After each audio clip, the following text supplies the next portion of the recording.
Bonjour à tous. Est-ce que mon fan club est dans la salle ou pas? Ils sont autour de moi.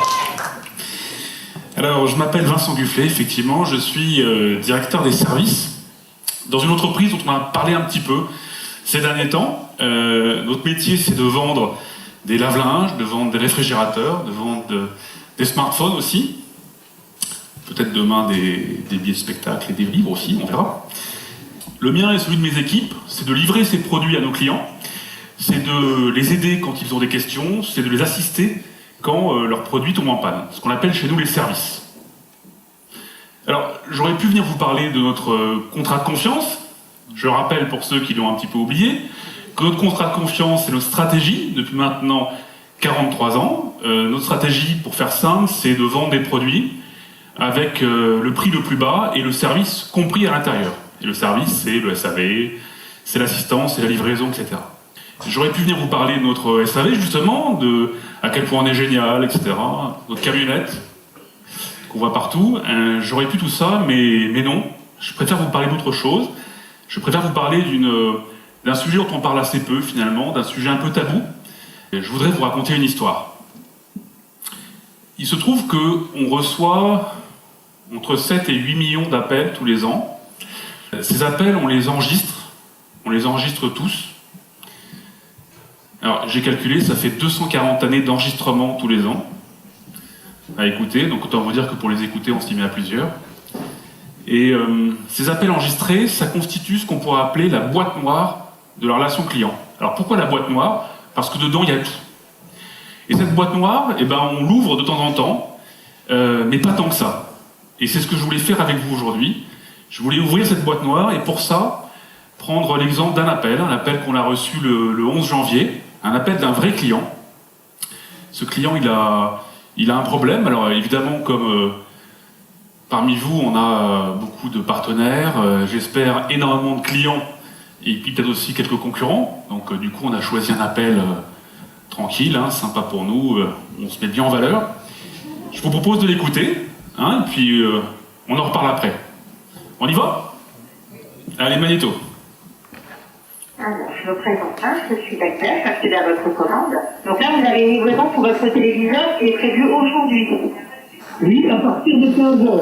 Le vendeur qui appelle un appel masqué, donc il n'a pas réussi à me joindre. Donc ce monsieur-là, il est appelé chez moi, il est tombé sur la femme de ménage, qui lui a dit que je n'étais évidemment pas là, que je ne serais là qu'à partir de 15h, comme prévu. Donc là, et donc, c'était prévu pour quel moment la livraison? Aujourd'hui, à partir de 15h, j'ai pris une demi-journée de congé, je suis à 160 km de chez moi, je ne pourrais pas être là avant 15h, quoi. D'accord, j'ai laissé un message au livreur. Lui me dit qu'il ne peut pas venir, qu'il va venir entre midi et 14h, quoi. Oui, c'est bien noté sur le planning, hein. Alors, qu'est-ce qu'on peut faire? Ah ben, je vais lui laisser un message pour qu'il vous recontacte. Oui, mais vous savez, je viens de l'avoir au téléphone il y a 5 minutes, là. Alors, dans ce cas-là, vous souhaitez qu'on change de jour de livraison? Ben non, je vous l'aurais conduit comme c'était prévu, aujourd'hui, à partir de 15h.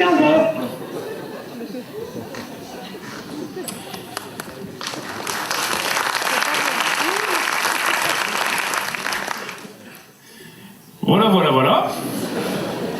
Alors cet appel, donc, on l'a reçu le 11 janvier dernier, à 11h10 précisément. Notre client, il s'appelle Laurent, effectivement. Laurent, il a un problème, il a un souci. Il a un souci à tel point qu'un peu plus tard dans l'appel, il va carrément péter un câble, il va devenir fou. Il a un souci avec une question qui est un grain de sable, si vous voulez, hein, une incompréhension entre deux collaborateurs de chez nous qui ont pas transmis le bon message. Un grain de sable, mais pour lui, c'est beaucoup. Hein, c'est beaucoup, et parce que la question est importante, et la question est importante pour lui, et probablement pour beaucoup d'entre nous, la question c'est, en fait, mais bon sang, à quelle heure mon livreur va bien-il pouvoir arriver? Et cette question-là, eh bien, ça le met en colère, très fort. Dans l'appel, il y a, à l'autre bout du fil, il y a un conseiller client, en fait une conseillère, je voulais vous en parler un petit peu. Cette conseillère, elle s'appelle Coralie, ça fait à peu près 3 ans qu'elle travaille chez nous. Coralie, des clients en colère, elle en a vu d'autres, hein, c'est pas le premier, mais pas tant que ça quand même. et puis rarement des clients comme Laurent. Parce que ce client, Laurent, objectivement, il représente rien. Il représente rien du tout. Il représente une goutte d'eau dans un océan de clients très heureux, merci pour eux. Et c'est justement parce que finalement il représente rien qu'on s'est dit qu'on va pas trop l'écouter, qu'on va l'écouter un peu et pas tant que ça. Et au lieu de ça, je voulais vous raconter son histoire. Je voulais qu'ensemble, on ouvre la boîte noire. Alors, ouvrons cette boîte, qu'est-ce qu'on a à l'intérieur? On a un client, Laurent, qui a acheté quelques jours avant une télévision, pas n'importe laquelle d'ailleurs, une télévision à 2500 €. J'incite tout le monde à aller en acheter une chez Darty, parce que là on a de très belles offres en ce moment.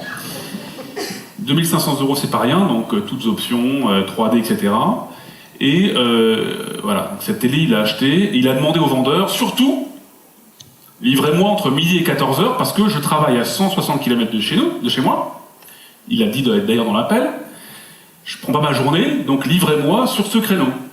Le vendeur a dû lui dire, ok, pas de problème, on sera là. Et puis, le jour J arrive. Le jour J, son livreur, il s'appelle Karim. Et Karim, il arrive le matin, probablement vers 7h, comme à chaque fois. Probablement qu'il commence par prendre un café, comme tous les gens qui se lèvent tôt. Et puis, probablement qu'il regarde sa tournée de livraison et qu'il voit ce client Laurent, qui est le 7e de la journée, entre midi et 14h. Il s'est peut-être dit, il s'est dit que probablement ça va le faire parce que voilà, j'ai 12 clients à livrer, le 7e, ça va le faire. Il a un logiciel d'optimisation de tournée qui fait qu'on calcule tout ça et ça marche très bien. Voilà, et puis ensuite, qu'est-ce qui se passe? Continuons la boîte noire. Alors, un peu avant 8h, il commence à charger les produits dans le camion avec son collègue. Et puis ensuite, avant de partir, il fait quelque chose de très important, c'est qu'il appelle le client.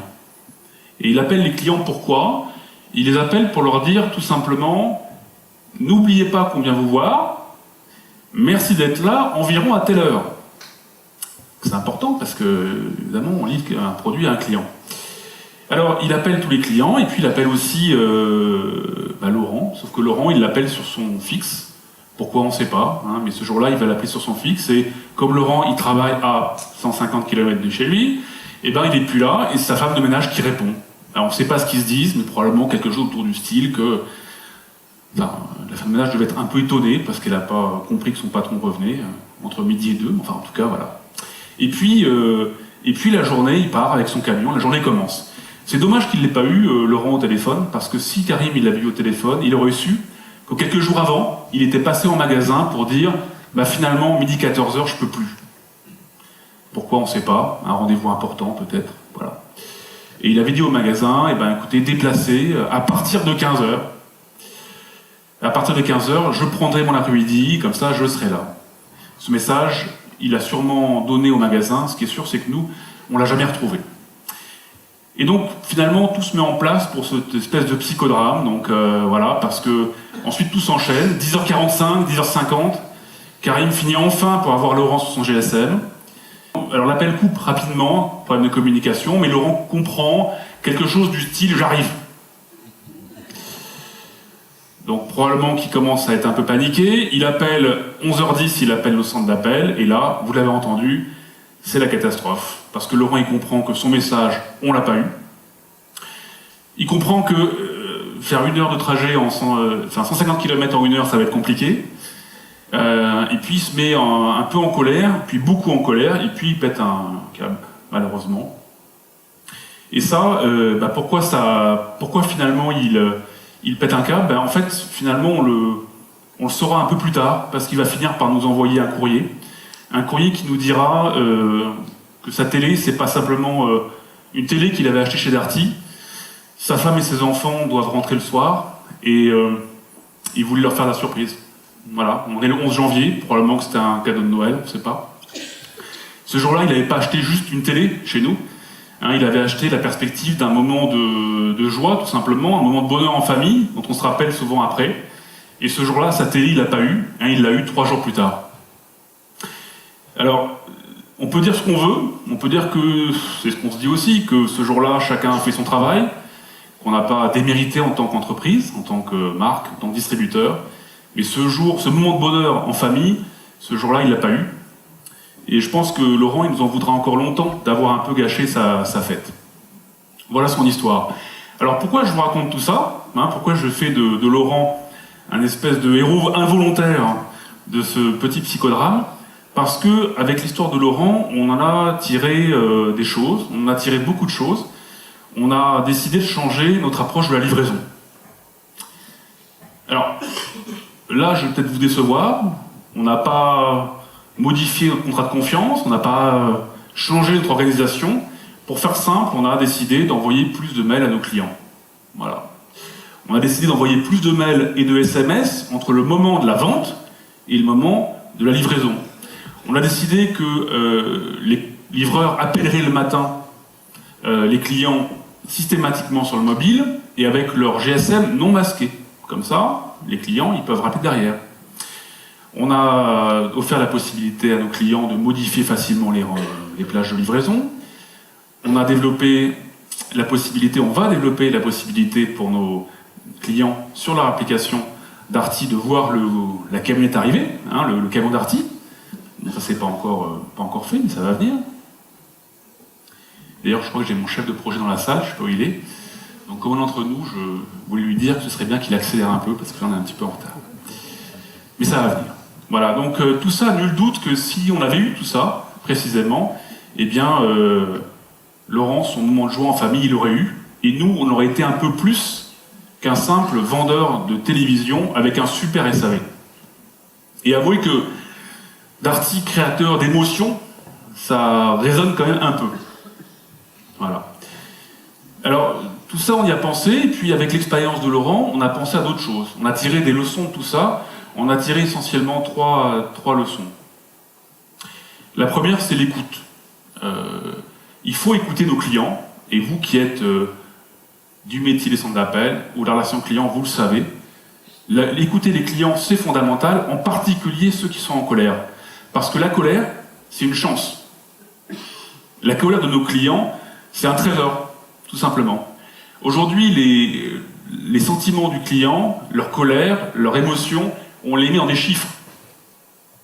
On les quantifie, on les mesure. On fait, chacun, tous les mois, on a un indicateur de plus, NPS, très satisfait, insatisfait, effort client, etc., etc., etc. Mais en faisant ça, les émotions et surtout la colère des clients, on l'atténue. Les aspérités, on les gomme. La vérité des clients, il faut les écouter pour la voir. Voilà. Écouter les clients, c'est fondamental. Il faut le faire. Il faut que nos collaborateurs le fassent. Il faut que nos collègues le fassent. Il faut que nos comités de direction écoutent les clients. C'est une chance inouïe, mais qu'est-ce qu'on en fait? Voilà. Deuxième leçon qu'on a tirée de tout ça, de l'histoire de Laurent, c'est l'émotion. L'émotion, c'est tout simplement qu'on a pensé que peut-être qu'on ne tenait pas assez compte des émotions de nos clients, en particulier les émotions fortes. On pense que chez Darty, on est plutôt très fort, probablement qu'on a un très fort quotient intellectuel, si vous voulez, très fort QI. Peut-être qu'il faut qu'on ait un meilleur QE, un meilleur quotient émotionnel. Voilà. Et ça, c'est important. Tenir compte des émotions des clients, c'est se dire que le client peut avoir factuellement tort, mais émotionnellement raison. Et ça nous paraît maintenant assez fondamental.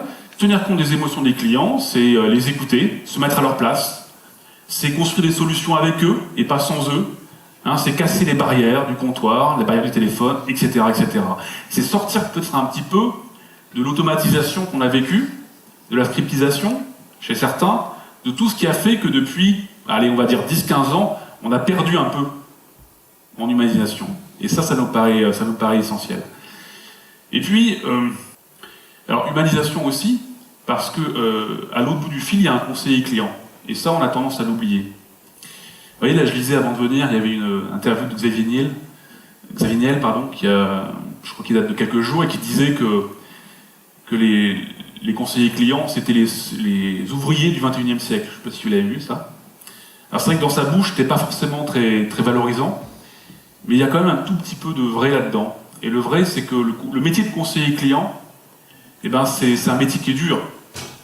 Il faut supporter les émotions de nos clients.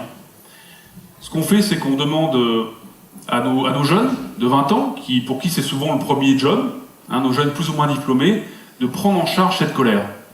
D'accord ? Et aujourd'hui, qu'est-ce qu'on leur apprend? En quoi on les forme? On les forme, et vous le savez, hein, pour gérer la colère de nos clients, à ce qu'on appelle la gestion des litiges, la gestion des conflits. D'accord ? La gestion des conflits, c'est fantastique. Hein. La gestion des conflits, c'est expliquer à des gens, lorsqu'on fait mal notre travail, à des gens qui n'en sont pas responsables, que ce qu'ils doivent faire, c'est fermer leur bouche et attendre. Parce qu'en gros, c'est ça. Et là, moi, je vous pose la question. Est-ce que, quand on voit que on demande à nos jeunes générations de passer 8 heures par jour à prendre 80, 100, 120 appels, à supporter cette émotion-là, cette colère, et Dieu sait que le français n'est pas forcément commode, parfois mal poli, etc. Est-ce qu'en faisant ça, on peut se dire qu'on a fait notre travail? Ben moi, je suis pas sûr. Et gérer les émotions, c'est ça aussi.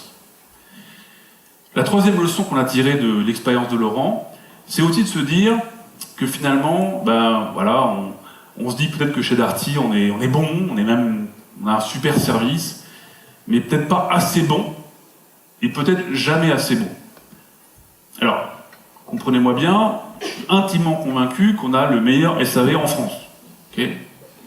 Ça, c'est posé. Les baromètres clients nous le disent, les comparatifs avec nos concurrents le disent également. Là-dessus, pas de souci. On fait des innovations qui marchent du feu de Dieu. On fait des bornes en magasin où on peut venir avec son produit en panne, le réparer directement. On a des robots qui vous accueillent dans nos magasins. Voilà, ça c'est plutôt une bonne chose.